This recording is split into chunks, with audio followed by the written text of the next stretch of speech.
அடிக்கடி உனக்கு பாவத்தை நிறைய பிசாசு கொடுத்துட்டு இருக்கிறானே, ஏதோ ஒரு பாவத்துல நான் ஜெயிச்சிட்டேன் அப்படின்னு சொல்லிட்டு நெஞ்ச தட்டிட்டு வந்து நீ சர்ச்சில் வந்து நின்று இருக்கிறியா?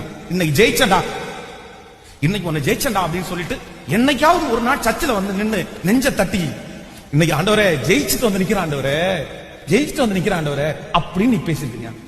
நான் சொல்றேன், ஒரு டைம் நீ தோற்று போய் வந்து நிக்கிறது தப்பு இல்லப்பா. 2 டைம் தோற்று போய் 10 டைம் தோற்று போய் நிக்கிறது தப்பு இல்ல. ஆனா ஒரு 10 டைம் தோற்று போன நீ ஒரு டைமாவது ஜெயிக்க வேணாம்? ஒரு டைமாவது ஜெயிக்க வேணாம்? அப்போ நீ தோற்று தோற்று தோற்று மன்னிப்பு கேட்டே இருப்ப, அப்படிதானே? உங்களுடைய வாழ்க்கையில உயர்வுல ஆண்டவர் உங்களை உட்கார வைக்கணும் அப்படின்னு சொன்னா, உங்களுக்கு கொடுக்கிற சோதனையில நீங்க ஜெயிக்கணும் ஆண்டவர் எதிர்பார்ப்பாரு.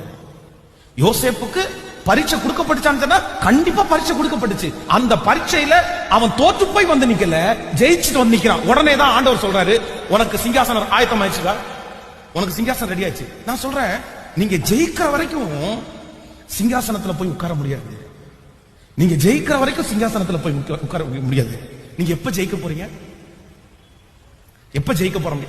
அடுத்த யூத் மீட்டிங்க்கு நீங்க வந்து இதே மாதிரி அழுதுட்டு இருக்கணுமா? இல்ல அடுத்த யூத் மீட்டிங்